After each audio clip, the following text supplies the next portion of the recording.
তাহলে একটা time frame পাওয়া গেল। মহিলাটি এই ঘরে ঢুকে তারপর কি করলো? লেখার ওই টেবিলটার কাছে গেল। কিন্তু কেন গেল? কেন কেন কেন? ড্রয়ারের ভেতরে থাকা কিছু নেবার জন্য নয়, কারণ আমরা আগেই জেনেছি ওটা লক করা থাকে না। যদি ওতে নেওয়ার মতো কিছু থাকতো তাহলে সেটা তালা বন্ধই থাকতো। না, তার লক্ষ্য ছিল ওই কাঠের দেরাজটা। কি এটা কিসের দাগ? ওয়াটসন, ওয়াটসন, দেশটাই কুইক, এটার কথা আমাকে আগে বলুনি কেন হপকিন্স? যে দাগটা সে খুঁটিয়ে দেখছিল সেটা রয়েছে দেরাজের কি হোলের পাশে। প্রায় 4 ইঞ্চি ছাড়িয়ে গেছে সেই দাগ, এবং দেরাজের রংটা এক জায়গায় চটেও গেছে। এটা আমি দেখেছিলাম মিস্টার হোমস, কিন্তু এরকম দাগ তো কি হোলের পাশে হামেশাই দেখা যায়। কিন্তু এই দাগটা যে আনকোড়া, একেবারেই নতুন। ভালো করে দেখো, কাটা জায়গাটায় তামাটা কেমন চকচক করছে। আঁচড়টা পুরনো হলে তার রং তেঁতুলের অন্য জায়গার মতোই হতো। আমার ম্যাগনিফাইং গ্লাসে এই ব্যাপারটা আরো পরিষ্কার ধরা পড়ছে। এই তো বার্নিশের গুঁড়োগুলো দেখা যাচ্ছে। আচ্ছা, মিসেস মার্কারকে একটু ডেকে পাঠাও তো। হপকিন্স কনস্টেবল উইলসনকে ইশারা করতেই সে গিয়ে হাউসকিপার মিসেস মার্কারকে ডেকে আনলো। বিষণ্ণ মুখে মহিলা ঘরে প্রবেশ করলেন। হোমস তাকে জিজ্ঞেস করলো, মিসেস মার্কার, গতকাল সকালে আপনি বইয়ের তাক, ড্রয়ার বা দেরাজের ধুলো ঝরেছিলেন? হ্যাঁ স্যার। এই আঁচড়টা লক্ষ্য করেছিলেন কি? না স্যার, দেখিনি। আমার তাই মনে হলো মিসেস মার্কার যে আপনি দেখেন, কারণ ছাঁটা লাগালে বার্নিশের গুঁড়োগুলো উড়ে যেত। আচ্ছা, এই দেরাজের চাবি কার কাছে থাকে? প্রফেসর তার ঘড়ির চেনের সঙ্গে রাখেন স্যার। চাবিটা কি খুব সাধারণ? না স্যার, চাপ কোম্পানির চাবি। গুড, আপনি যেতে পারেন মিসেস মার্কার। এতক্ষণে আমরা কিছুটা এগোতে পারলাম। ভালো করে শোনো হপকিন্স, ওয়াটসন তুমিও শোনো। আমাদের রহস্যময় মহিলাটি ঘরে ঢুকলেন, দেরাজটার কাছে গেলেন এবং সেটা খুললেন অথবা খুলতে চেষ্টা করলেন। সে যখন এই কাজে ব্যস্ত তখন ঘরে ঢুকলো প্রফেসরের সেক্রেটারি মিস্টার উইলবি স্মিথ। তাড়াহুড়োতে চাবিটা বের করে নেওয়ার চেষ্টা করতেই পাল্লার গায়ে এই আঁচড়টা পড়ে। স্মিথ চোর ভেবে মহিলাটিকে চেপে ধরে, আর সেও নিজেকে ছাড়াবার চেষ্টায় হাতের কাছে যা পায় তাই দিয়েই স্মিথের উপর আঘাত হানে। দুর্ভাগ্যক্রমে হাতে উঠে আসে এই ছুরিটা।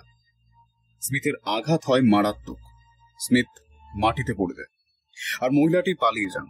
যে জিনিসের জন্য তিনি এসেছিলেন সেটা নিতেও পারেন, আবার নাও নিতে পারেন। আচ্ছা, পরিচারিকা সুজান কি এখানে রয়েছে? না হলে ওকে একটু ডেকে পাঠাও তো হপকিন্স। কিছুক্ষণ পরেই সুজান ঢুকলো ঘরে। হোমস বলল, আচ্ছা সুজান, তুমি যখন চিৎকারটা শুনেছিলে তারপরে কি কারো পক্ষে ওই দরজা দিয়ে পালিয়ে যাওয়া সম্ভব ছিল? না স্যার, সেটা অসম্ভব। সিঁড়ি দিয়ে নিচে নামবার আগেই আমি তাকে করিডোরে দেখতে পেতাম। তাছাড়া এই দরজাটা তো খোলাই হয়নি, আমি নিশ্চয়ই তার আওয়াজ শুনতে পেতাম। যাক, একটা ব্যাপারে অন্তত নিশ্চিত হওয়া গেল যে ভদ্রমহিলা যে পথে এসেছিলেন সেই পথেই পালিয়েছেন। আচ্ছা, এই সেকেন্ড প্যাসেজটা বোধহয় প্রফেসরের ঘরে গেছে, তাই না? এটা দিয়ে বেরোবার কোনো পথ আছে কি? না স্যার। বেশ, চলো ওয়াটসন, আমরা এবার একটু প্রফেসরের সাথে আলাপ করে আসি। আরে বাস হপকিন্স, এটা তো খুব গুরুত্বপূর্ণ একটা পয়েন্ট। এটাও তো তুমি আমাকে বলনি ভাইয়া। কি স্যার? প্রফেসরের করিডোরেও তো নারকেলের মাদুর পাতা। হ্যাঁ, কিন্তু তাতে কি হয়েছে? কি বলছো হপকিন্স? এটার সাথে এই কেসের যোগাযোগটা ধরতে পারছো না? ঠিক আছে, আমিও তাহলে জোর দিচ্ছি না, হয়তো আমারই ভুল। তো আমার মনে হচ্ছে ব্যাপারটা বেশ ইন্টারেস্টিং।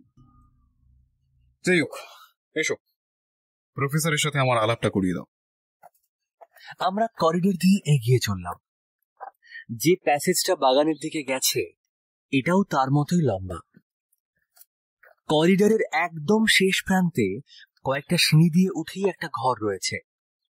হপকিন্স দরজায় টোকা দিল, আর তারপরেই আমরা ঢুকলাম প্রফেসরের শোবার ঘরে।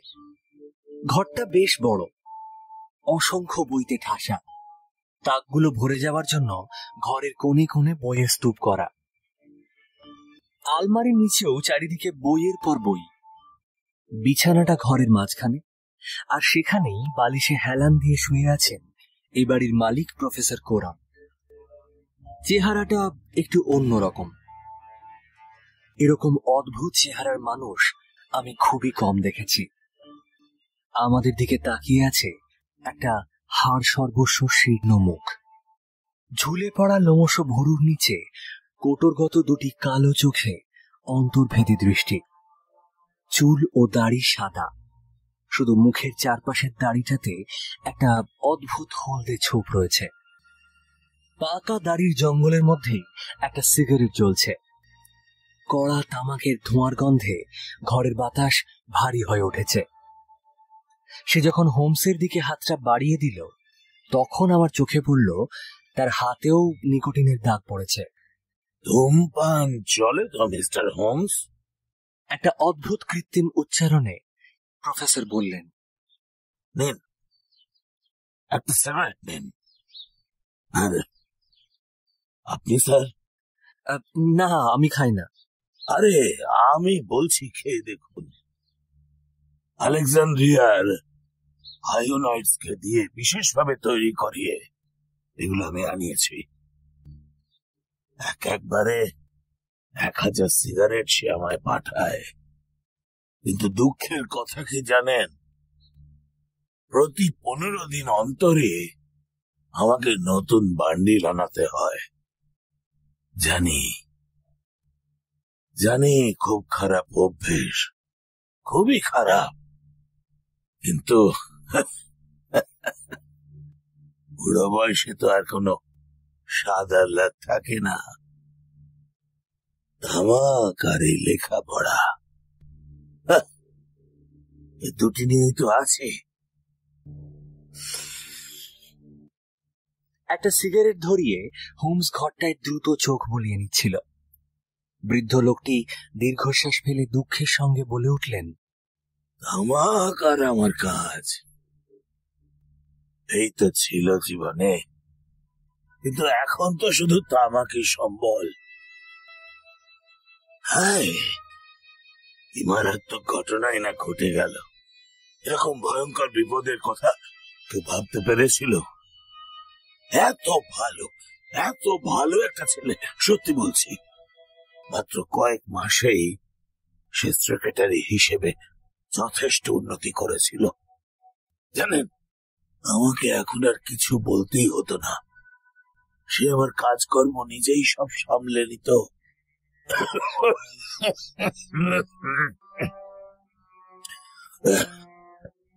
আচ্ছা, বাই দ্য ওয়ে, এ বিষয়ে আপনার কি মত মিস্টার হোমস? এখনো কোনো সিদ্ধান্তে পৌঁছায়নি প্রফেসর। পৌঁছাননি? আমার কাছে তো সবটাই অন্ধকার। আপনি যদি আলো দেখাতে পারেন তো সত্যি আপনার কাছে ঋণী হয়ে থাকবো। আমার মতো একটা অসহায় বইয়ের পোকা পঙ্গু লোকের জন্য এটা যে কত বড় ক্ষতি তা আপনাকে বলে বোঝাতে পারবো না। চিন্তা করবার ক্ষমতা যেন হারিয়ে ফেলেছি। কিন্তু আপনি তো আর 5টা মানুষের মতো নন। আপনার বাস্তব বুদ্ধি আমাদের থেকে অনেকটাই বেশি। এই ধরনের ঘটনার মধ্যেই তো আপনাকে থাকতে হয়। ডিটেকটিভ হপকিন্স এই কেসে আপনার সাহায্য নিচ্ছেন দেখে আমি সত্যি খুব খুশি হয়েছি।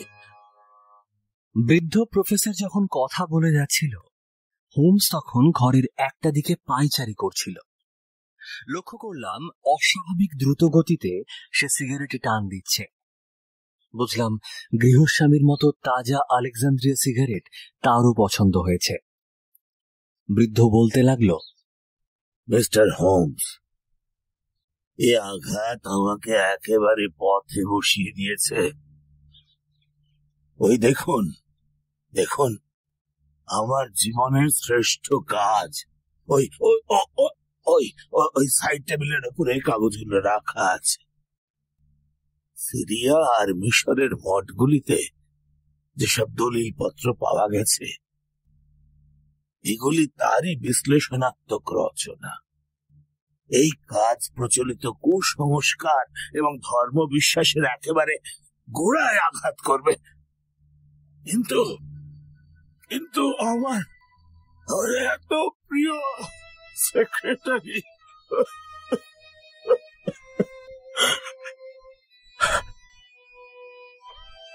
এত প্রিয় সেক্রেটারিটা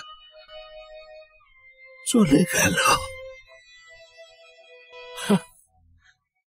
এই দুর্বল স্বাস্থ্য নিয়ে এই কাজ কোনোদিন সম্পূর্ণ করতে পারবো কিনা জানি না, জানি না।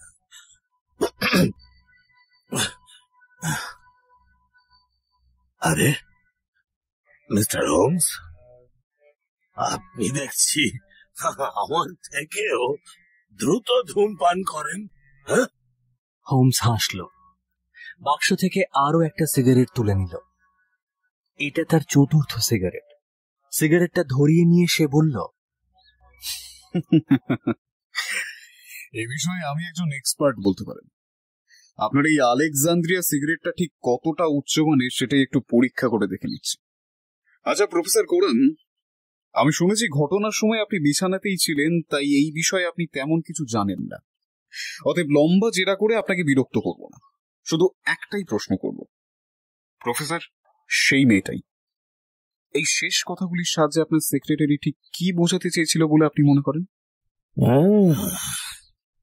দেখুন, সুজান এসেছে প্রত্যন্ত এক গ্রাম থেকে। এই ধরনের মেয়েরা যে কি অবিশ্বাস্য রকমের বোকা হয় তা তো আপনি জানেন, বলুন, জানেন তো? আর আমার ধারণা বিকারের ঘরে স্মিথ বেচারা কিছু অর্থহীন এলোমেলো কথা বলেছিল, আর সুজান সেটাকেই তাঙ্গুল পাকিয়ে এই অর্থহীন উক্তিতে পরিণত করে ফেলেছে। ও আচ্ছা, তা এই ট্র্যাজেডিটা সম্পর্কে আপনার নিজের কি কোনো ব্যাখ্যা রয়েছে? দেখুন, আমার মনে হয় এটা কোনো আকস্মিক দুর্ঘটনা, আর না হলে না, মানে নিজেদের মধ্যে বলেই বলছি আর কি, এটা আত্মহত্যা হলেও হতে পারে। আজকালকার ছেলেদের অনেক গোপন ব্যাপার থাকে, তো হয়তো এমন কোন হৃদয় গঠিত ব্যাপার যার খবর আমরা কেউই জানতাম না। খুনের থেকে আমার মনে হয় এটা হওয়ার সম্ভাবনাই বেশি, বুঝলেন? কিন্তু ওই সোনার চশমাটা? কি আর বলি বলুন তো, আমি তো নিজেকে এখনো একজন ছাত্রই মনে করি। জীবনের বাস্তবতার কোনো ব্যাখ্যাই আমার জানা নেই। তবু আপনি তো বোঝেন, বলুন, বোঝেন তো, মানুষই প্রেমের স্মারক হিসেবে কত কিছু রেখে দেয়। সে যাই হোক, নিন নিন, আর একটা সিগারেট নিন। এগুলো খেয়ে কারো ভালো লাগলে আমি বড় আনন্দ পাই। হাত পাখা বলুন বা গ্লাভস কিংবা চশমা, একটা মানুষ যখন তার জীবনটা শেষ করে দেয় তখন সে যে কোনো বস্তু স্মৃতি হিসেবে সঙ্গে নিতে চায়। কেন সেটা কে জানে। ছুরিটার কথা বলছেন, হয়তো পড়ে যাওয়ার সময় তার হাত লেগেই ওটা ছিটকে পড়ে গিয়েছিল। হয়তো আপনার মনে হতে পারে কথাগুলি আমি ছেলে মানুষের মতো বলছি, কিন্তু আমাকে যদি জিজ্ঞেস করেন আমি এটাই বলবো, উইলবি স্মিথ ও নিজের হাতেই তার এই দশা ঘটিয়েছে। আমার তো তাই মনে হয়, তাই মনে হয়। মনে হলো এই ব্যাখ্যাটা হোমসের বেশ মনে ধরেছে। তারপরেই সে চিন্তায় ডুবে গিয়ে কিছুক্ষণ ঘরময় পায়চারি করলো আর সিগারেটের পর সিগারেট খেতে লাগলো। অবশেষে বলল, আচ্ছা প্রফেসর কোরাম, ওই দেরাজে ঠিক কি ছিল বলুন তো? কোন দেরাজে? ও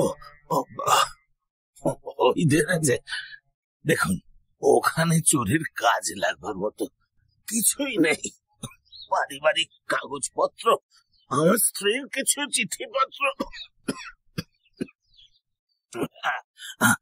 কি বলছিলাম জানো?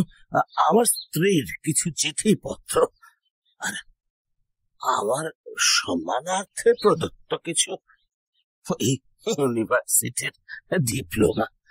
এই তো চাবি আছে, আপনি নিজের চোখেই দেখতে পারেন।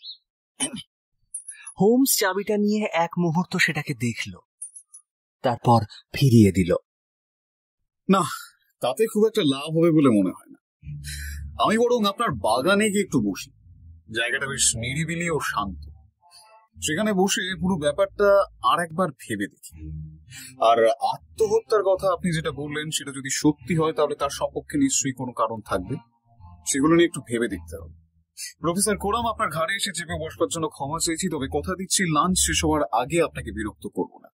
2টোর সময় আমরা আবার আসবো, আর ইতিমধ্যে কিছু ঘটলে তাও আপনাকে জানাবো।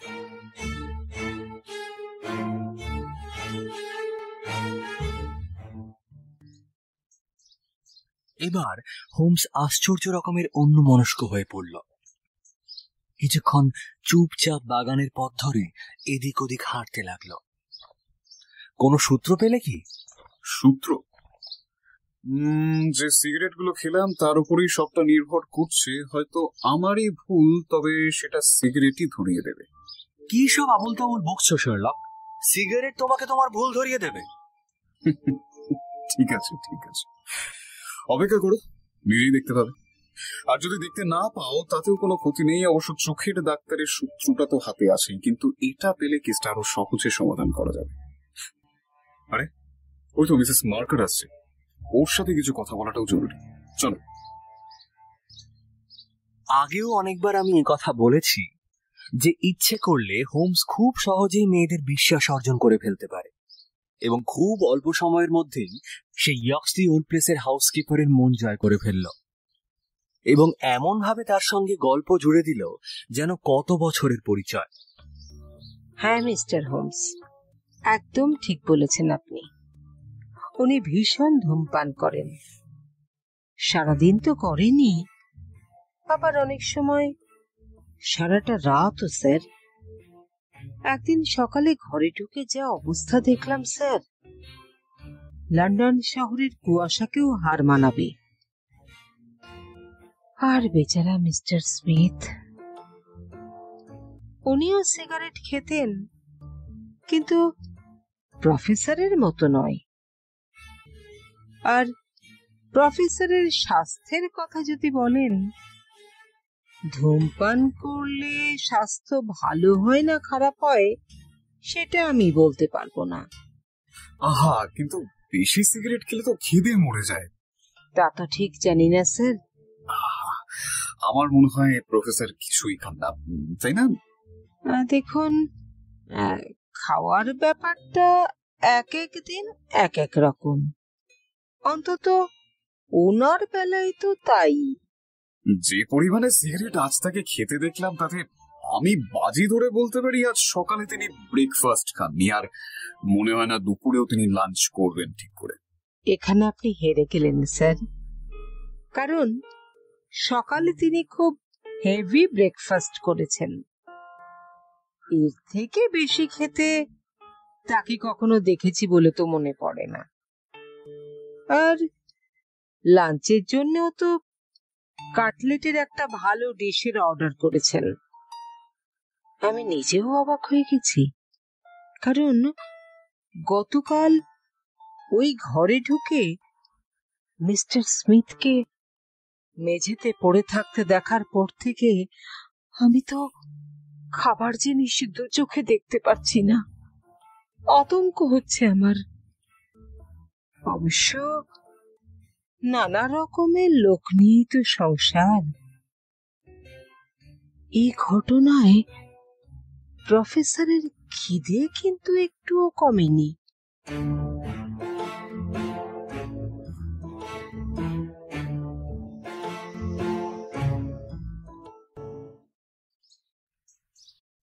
বাগানে ঘুরে ঘুরে সকালটা কাটিয়ে দিলাম।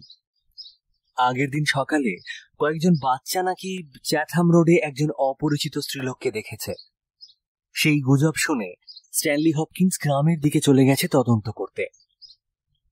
শার্লককে দেখলে মনে হচ্ছে তার সমস্ত উৎসাহ উদ্দীপনা সব তাকে ছেড়ে গেছে। এরকম দায়সারাভাবে কোনো কেস হ্যান্ডেল করতে আমি আগে কখনো ওকে দেখিনি।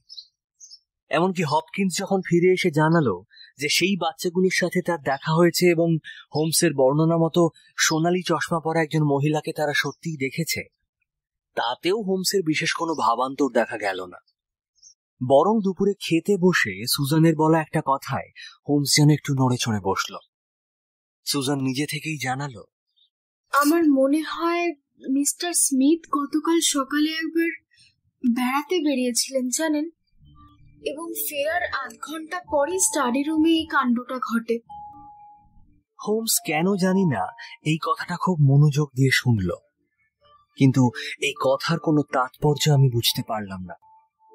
কিন্তু পরিষ্কার বুঝতে পারলাম হোমস এই ঘটনাকে তার নিজস্ব পরিকল্পনার সঙ্গে মিলিয়ে নিতে মনে মনে সচেষ্ট হয়ে উঠেছে। হঠাৎই চেয়ার থেকে লাফিয়ে উঠে ঘড়িটা দেখল, বলল, ওয়াটসন, হপকিন্স, চলো, 2 বাজে। এবার ওপরে গিয়ে প্রফেসরের সাথে কথা বলে কেসটার ফয়সালা করে ফেলা যাক।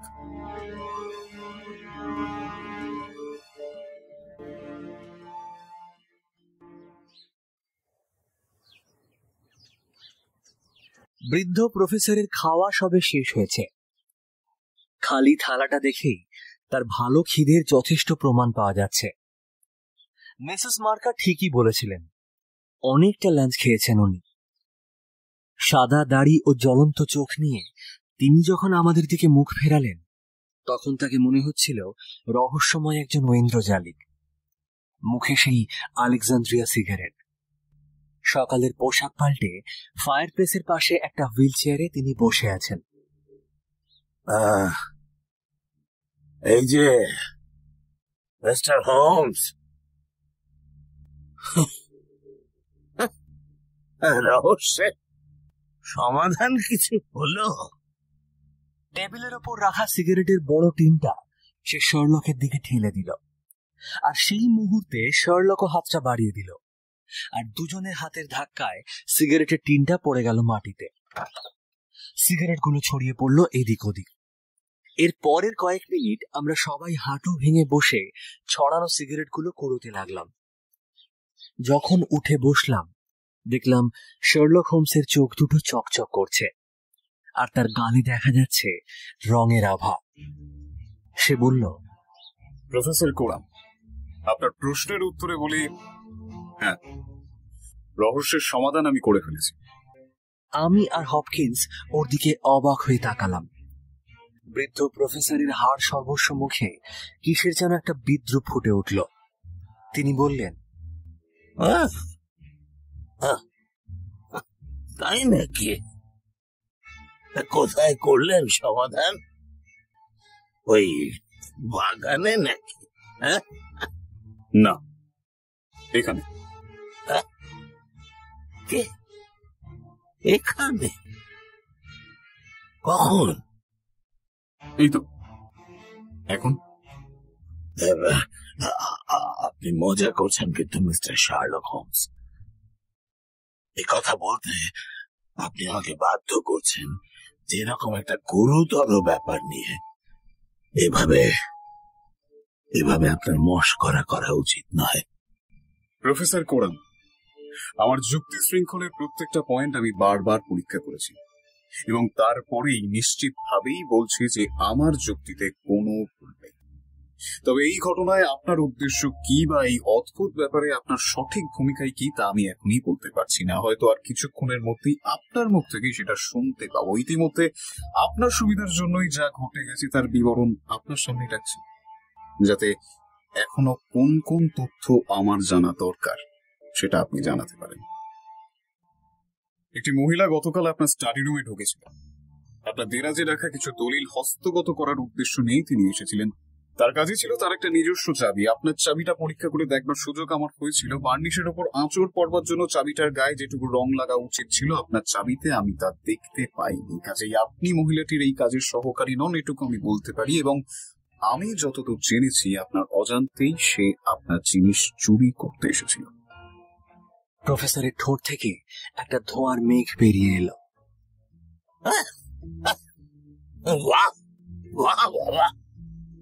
খুব ইন্টারেস্টিং লাগছে আপনার গল্পগুলো শুনতে, আর খুব শিক্ষামূলকও বলা যায়। মিস্টার হোমস, এরকম মহিলার খোঁজ যখন আপনি পেয়েছেন, তখন তিনি কোথায় গেলেন সেটাও নিশ্চয়ই আপনি বলতে পারবেন। হ্যাঁ, সে চেষ্টাই করব। প্রথমত, আপনার সেক্রেটারি মিস্টার স্মিথ তাকে হাতে নাতে ধরে ফেলে, আর সেও পালাবার জন্য তাকে ছুরি মারে। এটাকে অ্যাক্সিডেন্ট ছাড়া অন্য কিছু বলতে আমি রাজি নই, কারণ কাউকে খুন করার উদ্দেশ্য নিয়ে ভদ্রমহিলা এখানে আসেন। খুনি কখনো নিরস্ত্র অবস্থায় আসে না। কিন্তু মুহূর্তের আকস্মিকতায় ভদ্রমহিলা নিজেই খুন খারাপি দেখে আতঙ্কিত হয়ে পড়েন এবং উন্মাদের মতো ঘটনাস্থল থেকে দৌড়ে চলে যান। দুর্ভাগ্যবশত ধস্তাধস্তিতে সে তার চশমাটা হারিয়ে ফেলে, এবং যেহেতু তার চোখের দৃষ্টি অত্যন্ত ক্ষীণ, চশমার পাওয়ার দেখে এটা আমি বুঝেছি, তাই চশমাহীন অবস্থায় সে তখন একেবারেই অসহায়। একটা প্যাসেজ বরাবর সে ছুটতে থাকে এবং তার ধারণা হয় যে এই করিডোর দিয়ে সে এসেছিল, কারণ দুটো দালানেই নারকেলের মাদুর বিছানো ছিল। যখন সে বুঝতে পারলো যে সে ভুল পথে এসেছে এবং ফিরে যাওয়ার সমস্ত পথ বন্ধ হয়ে গেছে, তখন অনেক দেরি হয়ে গেছে। এই অবস্থায় সে কি করবে? ফিরে তো যেতে পারবে না, যেখানে আছে সেখানেও থাকা চলে না, তাই এগিয়েই চলল। কয়েকটা সিঁড়ি বেয়ে উঠে ধাক্কা দিয়ে দরজা খুলেই দেখল সে আপনার ঘরে ঢুকে পড়েছে। গল্পটা সাজিয়েছেন ভালোই মিস্টার হোমস। প্রফেসরের ঠোঁট থেকে একটা ধোঁয়ার মেঘ বেরিয়ে এলো।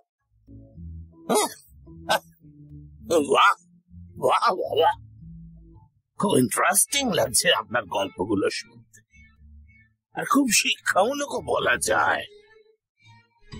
মিস্টার হোমস, এরকম মহিলার খোঁজ যখন আপনি পেয়েছেন, তখন তিনি কোথায় গেলেন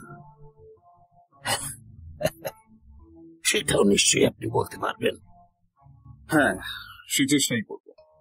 প্রথমত, আপনার সেক্রেটারি মিস্টার স্মিথ তাকে হাতে নাতে ধরে ফেলে, আর সেও পালাবার জন্য তাকে ছুরি মারে।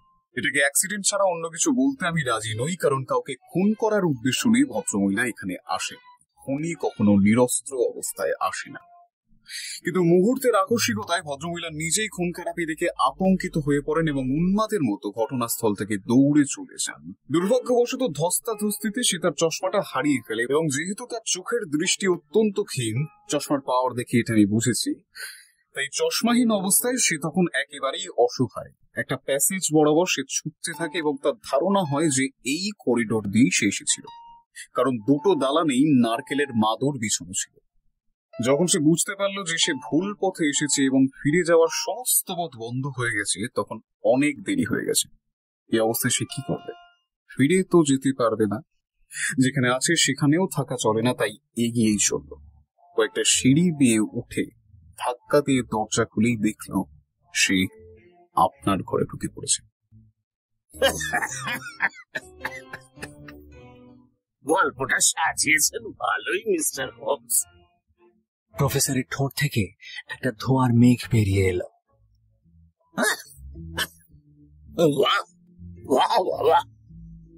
খুব ইন্টারেস্টিং লাগছে আপনার গল্পগুলো শুনতে, আর খুব শিক্ষামূলকও বলা যায়। মিস্টার হোমস, এরকম মহিলার খোঁজ যখন আপনি পেয়েছেন, তখন তিনি কোথায় গেলেন আর খুব শিক্ষামূলকও বলা যায়। মিস্টার হোমস, এরকম মহিলার খোঁজ যখন আপনি পেয়েছেন, তখন তিনি কোথায় গেলেন সেটাও নিশ্চয়ই আপনি বলতে পারবেন। হ্যাঁ, সে চেষ্টাই করব। প্রথমত, আপনার সেক্রেটারি মিস্টার স্মিথ তাকে হাতে নাতে ধরে ফেলে, আর সেও পালাবার জন্য তাকে ছুরি মারে। এটাকে অ্যাক্সিডেন্ট ছাড়া অন্য কিছু বলতে আমি রাজি নই, কারণ কাউকে খুন করার উদ্দেশ্য নেই ভদ্রমহিলা এখানে আসেন। খুনি কখনো নিরস্ত্র অবস্থায় আসে না। কিন্তু মুহূর্তের আকস্মিকতায় ভদ্রমহিলা নিজেই খুন খারাপি দেখে আতঙ্কিত হয়ে পড়েন এবং উন্মাদের মতো ঘটনাস্থল থেকে দৌড়ে চলে যান। দুর্ভাগ্যবশত ধস্তাধস্তিতে সে তার চশমাটা হারিয়ে ফেলে, এবং যেহেতু তার চোখের দৃষ্টি অত্যন্ত ক্ষীণ, চশমার পাওয়ার দেখে এটা আমি বুঝেছি, তাই চশমাহীন অবস্থায় সে তখন একেবারেই অসহায়। একটা প্যাসেজ বরাবর সে ছুটতে থাকে এবং তার ধারণা হয় যে এই করিডোর দিয়ে সে এসেছিল, কারণ দুটো দালানেই নারকেলের মাদুর বিছানো ছিল। যখন সে বুঝতে পারল যে সে ভুল পথে এসেছে এবং ফিরে যাওয়ার সমস্ত পথ বন্ধ হয়ে গেছে, তখন অনেক দেরি হয়ে গেছে। এই অবস্থায় সে কি করবে?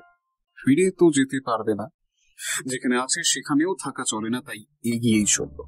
কয়েকটা সিঁড়ি বেয়ে উঠে ধাক্কা দিয়ে দরজা খুলেই দেখল সে আপনার ঘরে ঢুকে পড়েছে। গল্পটা সাজিয়েছেন ভালোই মিস্টার হোমস। প্রফেসরের ঠোঁট থেকে একটা ধোঁয়ার মেঘ বেরিয়ে এলো।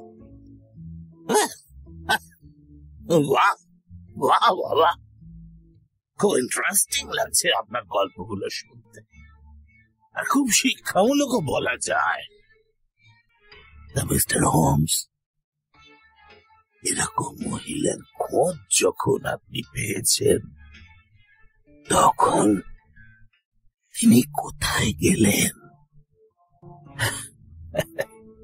সেটাও নিশ্চয়ই আপনি বলতে পারবেন।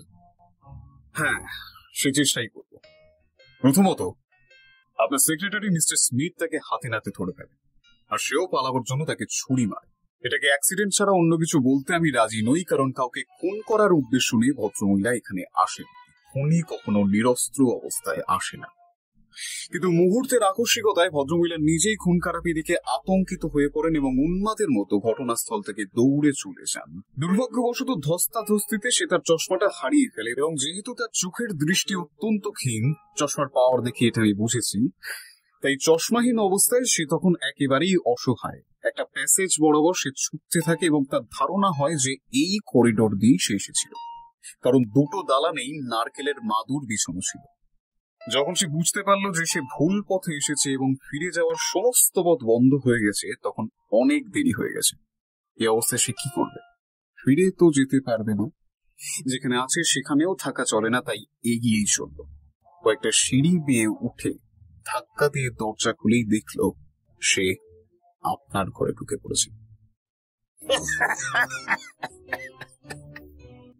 গল্পটা সাজিয়েছেন ভালোই মিস্টার হোমস, কিন্তু এই গল্পের সবচেয়ে বড় ত্রুটি কি জানেন? আমি সারাদিনই আমার ঘরেই ছিলাম, সারাদিন ঘর থেকে কোথাও বেরোয়নি। তাও আমি জানি প্রফেসর কোরাম। আপনি কি বলতে চান? আমি বিছানায় শুয়েছিলাম, অথচ একজন মহিলা আমার ঘরে ঢুকলো, আর আমি তা জানতেও পারলাম না। বাহ বাহ, সে কথা আমি বলিনি প্রফেসর। আপনি জানতেন, আপনি তার সঙ্গে কথা বলেছেন, আপনি তাকে চিনতেও পেরেছেন এবং আপনি তাকে পালাতে সাহায্য করেছেন।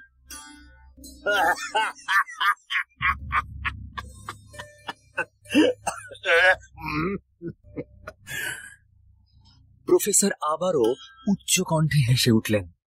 তিনি তখন বিছানাটা ধরে ধরে সোজা হয়ে উঠে দাঁড়িয়েছেন। দুটো চোখ আগুনের মতো জ্বলছে। চিৎকার করে বললেন, আপনি পাগল মিস্টার হোমস, পাগলের মতো কথা বলছেন। আমি তাকে পালাতে সাহায্য করেছি, আমি তাকে পালাতে সাহায্য করেছি, তাই নাকি? এত কিছু যখন জানেন, বলুন বলুন দেখি, বলুন সে এখন কোথায় আছে? বলুন বলুন। ওই তো ওখানে আছে। ঘরের কোণে রাখা উঁচু বুককেসটা দেখিয়ে হোমস বলল। দেখলাম বৃদ্ধ লোকটি রাগী হতাশায় দুহাত শূন্যে ছুড়ল। তার বিকৃত মুখটা ভীষণভাবে কুঁচকে গেল। তারপরেই দীর্ঘশ্বাস ফেলে তিনি কোন রকমে বসে পড়লেন বিছানায়। ঠিক সেই মুহূর্তে হোমস যে বুককেসটা দেখিয়েছিল সেটা আওয়াজ করে ঘুরে গেল, আর তার পেছনে দেখা গেল একটা গোপন কুঠুরি। আর সেই কুঠুরি থেকে বেরিয়ে এলেন একজন ভদ্রমহিলা।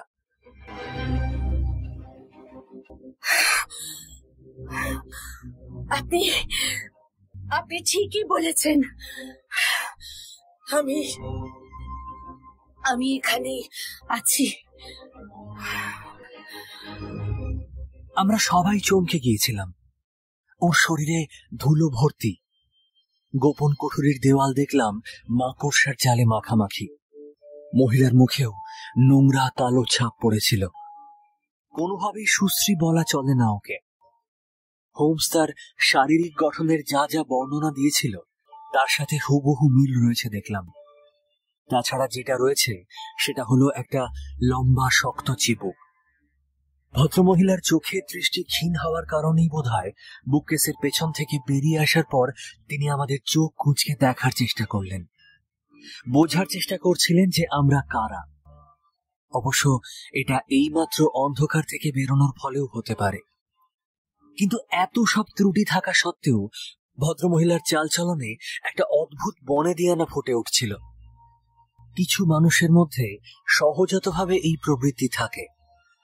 এই ধরনের মানুষেরা খুব সহজেই শ্রদ্ধা ও প্রশংসা আদায় করে নিতে পারে।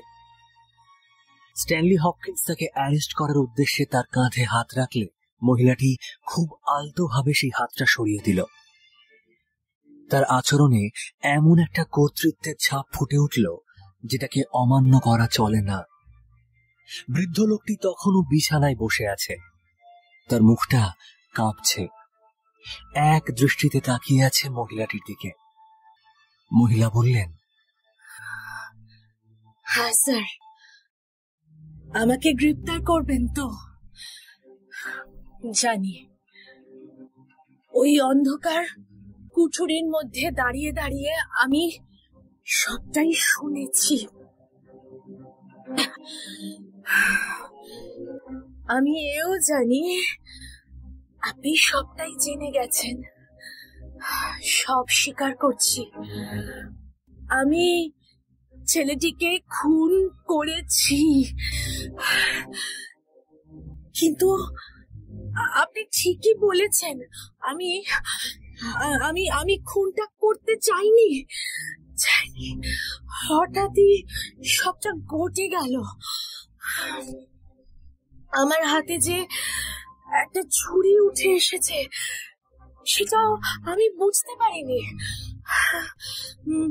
বেপরোয়া হয়ে হাতের কাছে যা পেয়েছিলাম তাই তুলে নিয়ে তার হাত থেকে ছাড়া পাওয়ার জন্যই তাকে আঘাত করেছিলাম।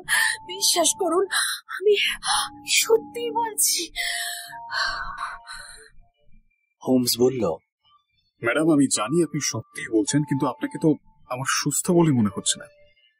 ওর মুখটা কালো হয়ে গেছে, ঝুল কালি মেখে আরো বিভৎস দেখাচ্ছে।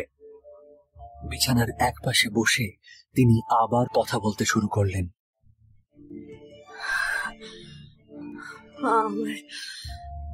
আমার হাতে সময় খুব অল্প, তবু সব কথাই আমি আপনাদের জানিয়ে যাব। আমি এই লোকটির স্ত্রী। উনি ইংরেজ নন, রাশিয়ান। তবে ওর পরিচয় আমি আপনাদের বলবো না। বৃদ্ধ প্রফেসর এবার নড়ে চড়ে উঠলেন, দীর্ঘশ্বাস ফেলে বললেন, ঈশ্বর তোমার মঙ্গল করুন, তোমার মঙ্গল করুন। না, তীব্র ঘৃণার দৃষ্টিতে ভদ্রমহিলা তার দিকে তাকালেন, বললেন, তোমার এই জঘন্য ঘৃণ্য জীবনটাকে কেন তুমি এমন ভাবে আঁকড়ে ধরে আছো সার্গিয়াস?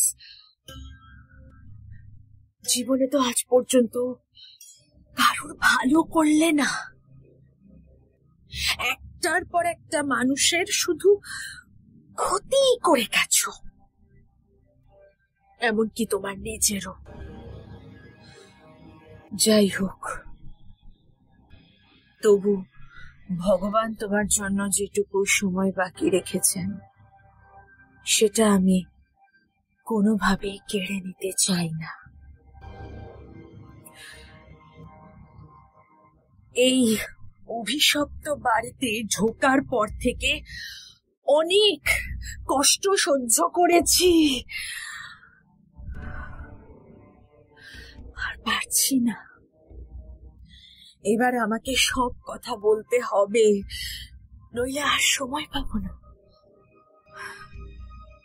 আপনাদের তো বললাম যে আমি এই মানুষটার স্ত্রী। 20 বছর বয়সে বোকামি করে ওকে আমি বিয়ে করি। ওর বয়স তখন 50। সেটা রাশিয়ার একটি শহরের ঘটনা। একটি বিশ্ববিদ্যালয়ে আমরা, না, তার নাম আমি বলবো না। ঈশ্বর তোমার ভালো করবে না। আমরা ছিলাম সংস্কারপন্থী, বিপ্লবী, নিহিলিস্ট যাকে বলে, বুঝলেন? উনি, আমি এবং আরো অনেকে ছিলেন। তারপর একবার গোলমাল বেঁধে গেল। একজন পুলিশ অফিসার খুন হলো, অনেককে গ্রেপ্তার করা হলো।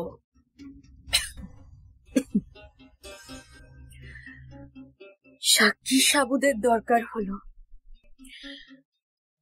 আর নিজের জীবন বাঁচাতে এবং মোটা পুরস্কারের লোভে আমার স্বামী নিজের স্ত্রী ও সঙ্গীদের প্রতি বিশ্বাসঘাতকতা করল। হ্যাঁ, ওর স্বীকারোক্তির জন্যই আমাদের সবাইকে গ্রেপ্তার করা হলো। কারুর ফাঁসি হলো, বাকিদের পাঠানো হলো সাইবেরিয়ায়। আমি ছিলাম দ্বিতীয় দলে, যদিও আমার যাবজ্জীবন শাস্তি হয়নি। অসৎ উপায়ে অর্জিত টাকা নিয়ে আমার স্বামী, আপনাদের এই প্রফেসর কোরাম, ইংল্যান্ডে চলে এলো এবং সেই থেকে এইভাবে গোপনে বসবাস করতে লাগলো। কারণ ও ভালোভাবেই জানতো যে দলের লোকরা একবার যদি ওর খোঁজ পায় তাহলে উচিত শাস্তি পেতে ওর 1 সপ্তাহ লাগবে না। প্রফেসর নিজের কাঁপা কাঁপা হাত বাড়িয়ে একটা সিগারেট তুলে নিল, বলল, এখন আমি তোমার হাতের মুঠোয় না। তুমি তো আমাকে ভালোবাসতে বলো। নিজের ভালোবাসার মানুষের এত ক্ষতি কি তুমি করতে পারবে? বলো, পারবে? চুপ করো।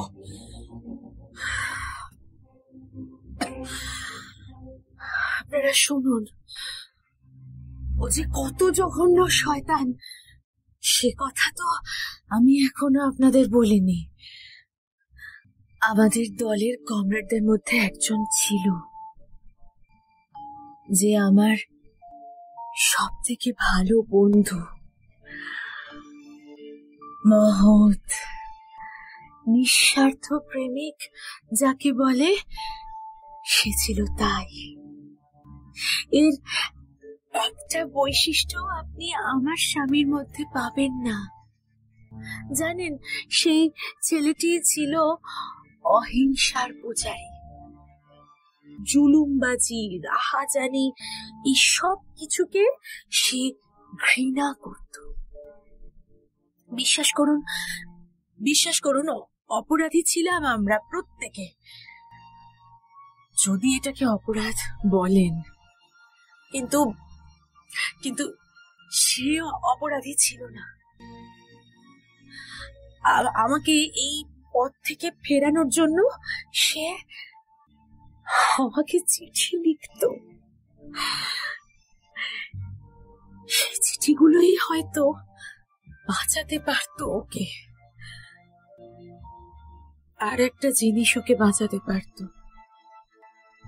সেটা হলো আমার ডায়েরি। তার প্রতি আমার আবেগ, আমার মনোভাব, তার চিন্তা ভাবনা, মতাদর্শ সবকিছু আমি লিখে রাখতাম ওই ডায়েরিতে। কিন্তু এই ডায়েরি আর চিঠির বান্ডিল দুটোই আমার স্বামী খুঁজে পেয়ে যায়। তারপর সেগুলো লুকিয়ে ফেলে আর আপ্রাণ চেষ্টা করে সেই ছেলেটির জীবন শেষ করে দিতে। কিন্তু ও তা পারল না। যদিও প্রাণে বেঁচেও লাভ হলো না অ্যালেক্সের। অপরাধী হিসেবে তাকে পাঠানো হলো সাইবেরিয়ায়। সেখানে এই কনকনে ঠান্ডায় সে এখনো কাজ করে চলেছে একটা নুনের খনিতে। ভাবো একবার, শয়তান, শয়তান তুমি একটা, যার নখের যোগ্য তুমি কোনোদিন হতে পারবে না, যার নাম উচ্চারণ করার যোগ্যতাটুকু তোমার নেই। সেখানে সে এখনো এক কৃতদাসের মতো দিন কাটাচ্ছে। আর তোমাকে হাতের মুঠোর মধ্যে পেয়েও আমি ছেড়ে দেব?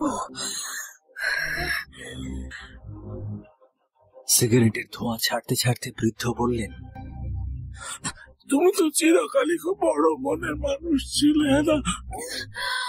মহিলাটি উঠে দাঁড়িয়েও যন্ত্রণায় একটা অদ্ভুত চিৎকার করে আবার বসে পড়লেন। বললেন, না, শেষ আমায় করতেই হবে। সব বলতে হবে আমাকে।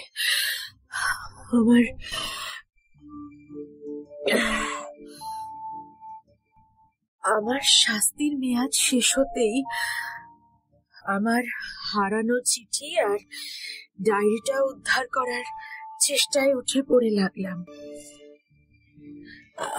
আমি জানতাম রাশিয়ান গভর্নমেন্টের কাছে এগুলো পাঠাতে পারলেই আমার বন্ধু মুক্তি পাবে।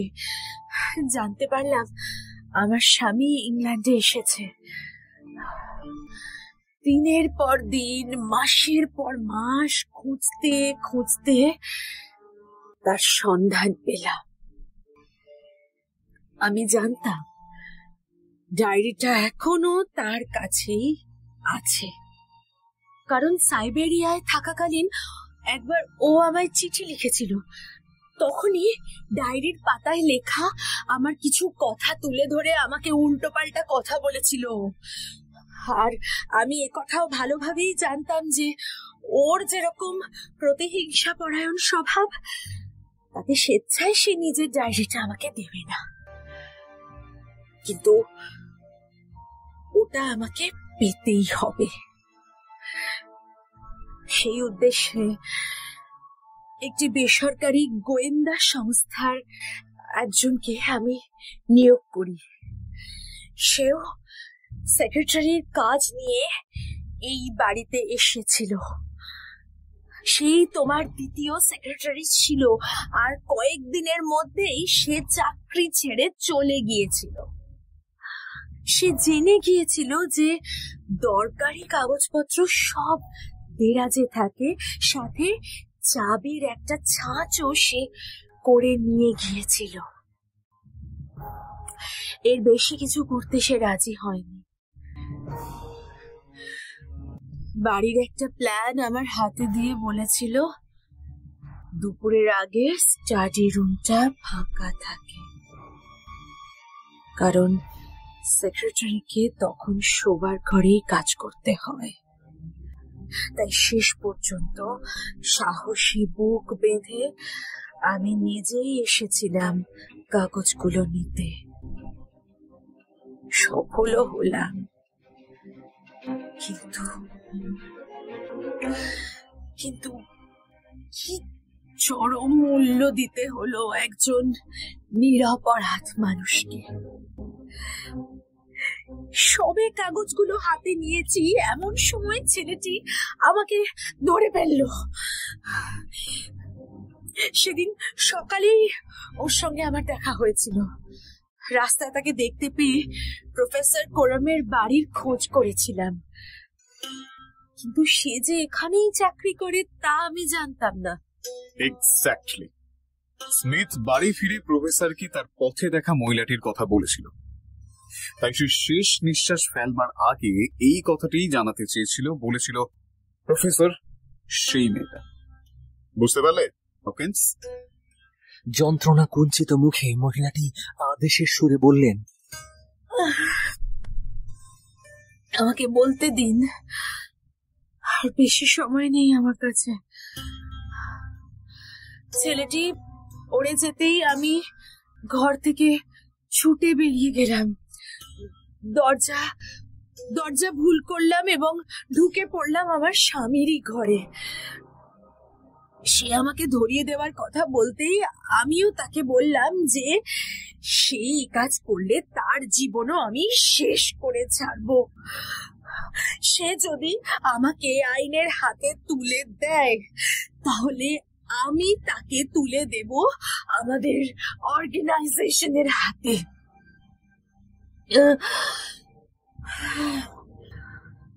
বিশ্বাস করুন, নিজের জন্য বাঁচবার ইচ্ছা আমার ছিল না।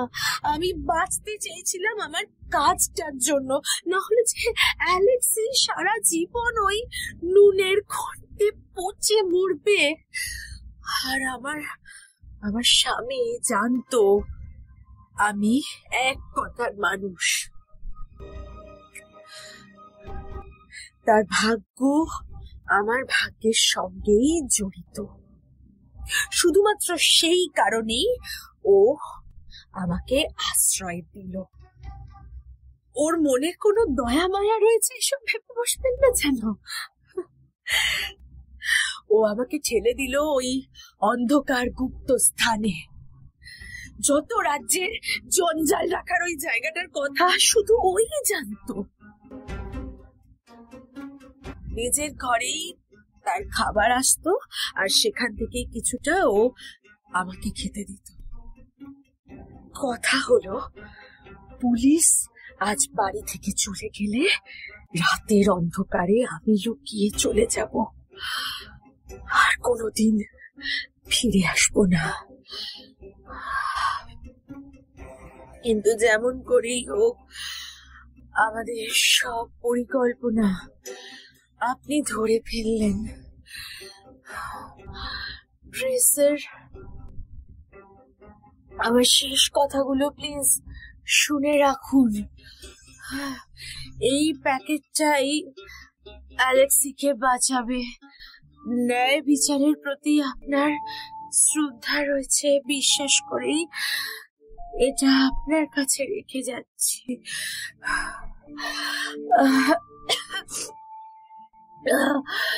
এটা ধরুন, এটাকে রুশ দূতাবাসে পাঠিয়ে দেবেন।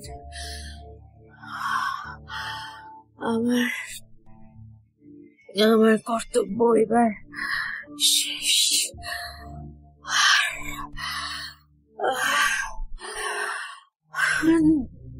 ওকে ধরো ওয়াটসন। হোমস চিৎকার করে উঠল। এক লাফে ঘরের ওপাশে গিয়ে মহিলাটির হাত থেকে একটা ছোট শিশি সে জোর করে ছিনিয়ে নিল। বিছানায় ঢলে পড়ে মহিলাটি বললেন, অনেক অনেক দেরি হয়ে গেছে, অনেক অনেক দেরি।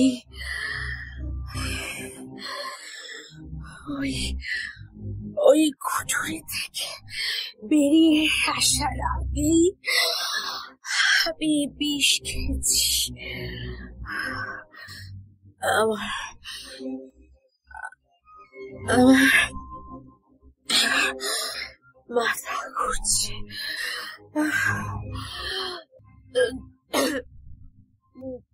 আমি আমি এলাম ওই প্যাকেটটার কথা মনে রাখবেন স্যার।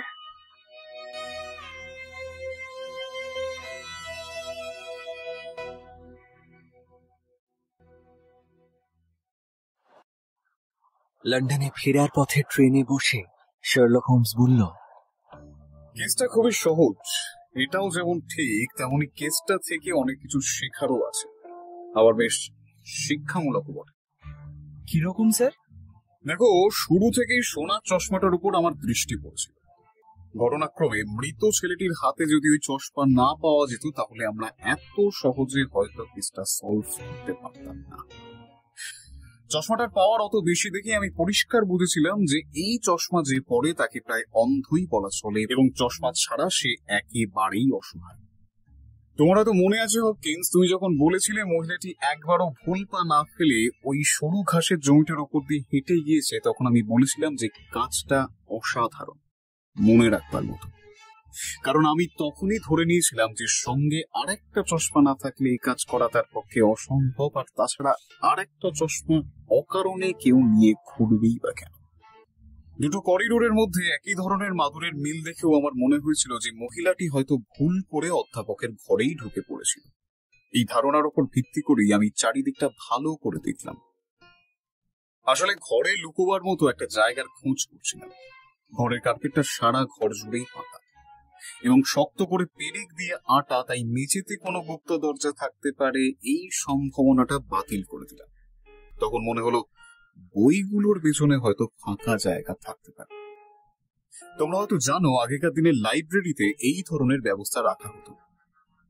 তখনই চোখে পড়লো ঘরের মধ্যে বই রাখার জায়গা নেই, এমনকি মাটিতে এখানে ওখানে স্তূপা আকারে বই সাজানো, অথচ বুক কেসের চারপাশটা ফাঁকা। মনে হলো ওটাই দরজা হতে পারে। যদিও সঠিকভাবে বোঝবার কোনো চিহ্ন দেখতে পেলাম না, কিন্তু কার্পেটের রংটা ধূসর বাদামি হওয়ায় পরীক্ষা করার সুবিধা হলো। তারপরে প্রফেসরের ওই আলেকজান্দ্রিয়া সিগারেট অনেকগুলো খেতে শুরু করলাম এবং সন্দেহজনক বুক কেসটার সামনে বেশ ভালো করে ছাই ছড়িয়ে দিলাম। কৌশলটা খুব সহজ মনে হলেও বেশ কাজে লাগলো। নিচে নেমে গেলাম। তুমি হয়তো আমার কথার অর্থ তখনও ভালো করে বুঝতে পারোনি ওয়াটসন। কোন কথা? আমি কিন্তু মিসেস মার্কারকে তোমার সামনে ঘুরিয়ে জিজ্ঞেস করেছিলাম যে প্রফেসর কোরাম কি আগের থেকে বেশি খাবার খাচ্ছেন। আর একজন মানুষকে খাবার সরবরাহ করা হলেই সেটা কিন্তু সম্ভব, তাই না? আবার উঠে এলাম আমরা। সিগারেটের টিনটাকে উল্টে সেগুলো তোলার অজুহাতে মেঝেটাকে ভালো করে দেখতেই সিগারেটের ছাইয়ের ওপর পরিষ্কার পায়ের ছাপ দেখতে পেলাম। বুঝতে পারলাম আমরা যখন ছিলাম না তখন বন্দিনী লুকোনো জায়গা থেকে বেরিয়ে এসেছে। ব্রিলিয়ান্ট। ব্রিলিয়ান্ট নয়, elementary my dear Watson, elementary. আচ্ছা হপকিন্স, আমরা চেরিং ক্রস তো পৌঁছে গেছি। থ্যাংক ইউ এত সুন্দর একটা কেস আমার কাছে নিয়ে আসবার জন্য। তুমি তো এখন স্কটল্যান্ড ইয়ার্ডে যাবে? হ্যাঁ স্যার। গুড। চলো ওয়াটসন, তুমি আর আমি একটা গাড়ি নিয়ে রুশ দূতাবাসের দিকে এগোই। চলো।